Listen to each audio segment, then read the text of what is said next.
Mantan Menteri Koordinator Bidang Politik, Hukum, dan Keamanan, Menko Polhukam, Mahfud MD mengungkapkan mega proyek kereta cepat Jakarta-Bandung yang diberi nama WOS, diduga kuat anggarannya di markup beberapa kali lipat, berdasarkan informasi terpercaya yang didapatnya.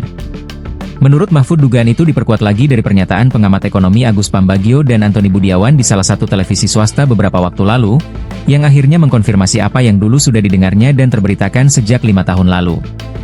Apa-apa yang dulu sudah terberitakan atau 5 tahun lalu sudah terberitakan luas, sekarang dikonfirmasi langsung, kata Mahfud MD dalam channel YouTube Mahfud MD Official miliknya yang tayang Selasa, 14.10.2025, malam.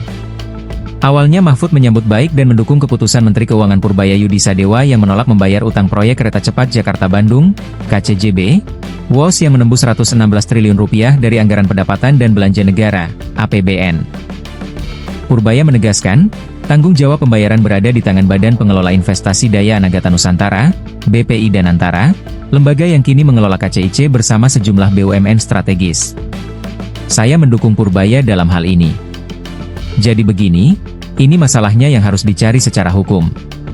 Dulu pada awalnya, rencana kereta api cepat yang kemudian bernama WOS ini adalah perjanjian G2G, atau Government to Government, antara pemerintah Jepang dengan pemerintah Indonesia, ujar Mahfud. Menurut Mahfud saat itu disepakati, berdasarkan hitungan ahli dari UI dan UGM, proyek WOS bisa dibangun dengan bunga 0,1% dengan Jepang. Tiba-tiba sesudah Jepang minta kenaikan sedikit gitu, oleh pemerintah Indonesia dibatalkan. Dipindah ke Cina, dengan bunga 2%. Dengan overrun pembengkakan kemudian menjadi 3,4%. Yang terjadi itu. Nah, sekarang kita gak mampu bayar, papar Mahfud. Mahfud mengungkapkan ketika kerjasama dipindah dari Jepang ke Cina, Menteri Perhubungan saat itu Ignatius Jonan menyatakan tidak setuju. Jonan, kata Mahfud mengatakan ke Presiden Jokowi bahwa perjanjian atau kesepakatan dengan Cina tidak visible atau tidak bisa dilihat keuntungannya. Pak, ini tidak visible, kata Pak Jonan. Pak Jonannya dipecat, digantikan. Sudah itu dia, Presiden Jokowi Red, manggil ahli namanya Agus Pambagio, ujar Mahfud. Jokowi lalu menanyakan hal yang sama ke Agus Pambagio selaku pengamat ekonomi.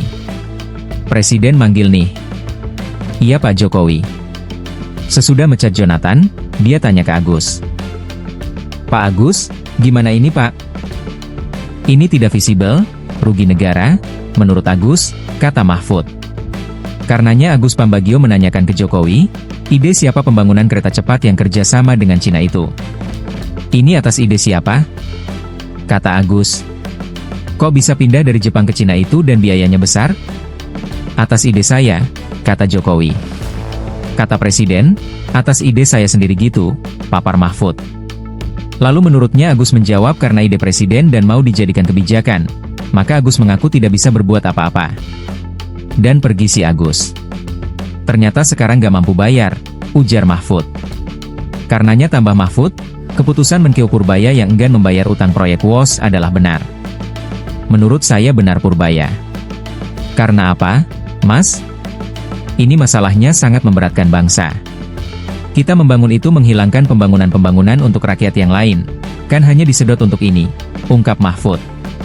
Mahfud menjelaskan jika pemerintah tidak mampu membayar maka kerjasama B2B itu bisa dipilotkan. Atau itu diserahkan ke Danantara. Tapi apa mau di-bailout oleh negara terus-terusan?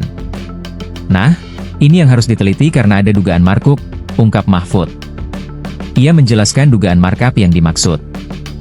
Dugaan markupnya gini. Itu harus diperiksa ini uang lari kemana.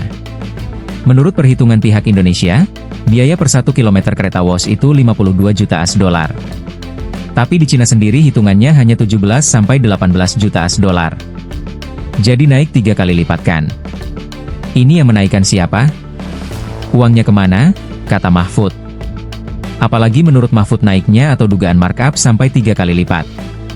Nah, itu markup. Harus diteliti siapa dulu yang melakukan ini, kata Mahfud.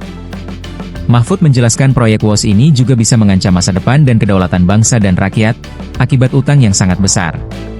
Karena misalnya kita gagal bayar, itu kan berarti Cina harus mengambil, tapi kan gak mungkin ngambil barang di tengah kota.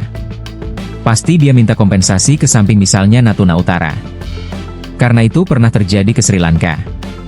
Sri Lanka juga melakukan kayak gini ya. Membangun pelabuhan gak mampu bayar pelabuhannya diambil sampai sekarang oleh Cina, ujar Mahfud. Sementara di Indonesia, kata Mahfud, Cina bisa meminta kompensasi menguasai Natuna Utara dan membangun pangkalan di sana selama 80 tahun. Nah, itu masalahnya. Jadi betul Pak Purbaya, Anda didukung oleh rakyat, jangan bayar WOS dengan APBN. Kemudian carikan jalan keluar agar tidak disita karena pailit atau dikuasainya Natuna, ujarnya. Mahfud mengatakan utang yang sangat besar dalam proyek WOS ini sangat aneh. Sangat aneh karena ini merupakan satu bisnis B2B, bisnis to bisnis, BUMN dan BUMN sana. Tetapi sekarang hutangnya bertambah terus. Bunga hutangnya saja setahun itu 2 triliun rupiah. Bunga hutang saja. Sementara dari tiket hanya mendapat maksimal 1,5 triliun. Jadi setiap tahun bertambahkan, bunga berbunga terus, negara nomboki terus, ujarnya.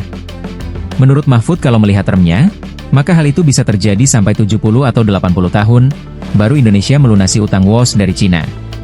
Karenanya Mahfud mengusulkan selain Menkeu Purbaya mencari jalan lain membayar utang bukan dari APBN, maka negara harus menyelesaikan secara hukum. Negara harus menyelesaikan secara hukum. Hukum pidananya bisa ada, kalau itu betul markup. Karena menurut Pak Antoni Budiawan di Cina itu, harganya dulunya hanya disebutkan 17-18 AS dolar kok per kilometer. Sekarang jadi 53 juta AS dolar. Nah, ini harus diselidiki. Kalau itu benar terjadi, maka itu pidana dan harus dicari. Tapi juga ada perdatanya nantinya, kata Mahfud. Masalah perdata katanya berhubungan antara yang bersangkutan dengan uang negara. Tapi saya lebih cenderung selesaikan pidananya, agar bangsa ini tidak terbiasa membiarkan orang bersalah, ya sudah lewat kita maafkan. Itu kan selalu terjadi begitu dari waktu ke waktu. Padahal ini lebih gila lagi ini ya. Sehingga menurut saya acungi jempol Pak Purbaya, ujarnya. Menurut Mahfud, saat ia masuk di Kabinet Jokowi pada 2019, semua rencana WOS sudah jadi dan bahkan mulai dibangun pada 21 Januari 2016. Proyek kereta cepat WOS ini lalu diluncurkan ke publik pada 2023. Tapi kita harus beri kesempatan untuk menjelaskan karena bagaimanapun, pemerintah waktu itu kan, punya alasan-alasan sendiri, bahwa ini penting, bahwa ini visible, dan seterusnya dan seterusnya. Itu pelaku-pelakunya kan sekarang masih ada semua untuk diurai, katanya. Hal ini kata Mahfud juga sejalan dengan komitmen Presiden Prabowo yang mau membuka kasus-kasus yang dianggap punya potensi korupsi atau pernah terjadi korupsi.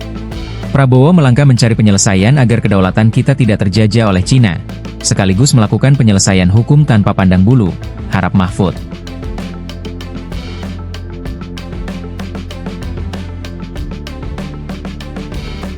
Download Tribun X sekarang, menghadirkan lokal menjadi Indonesia.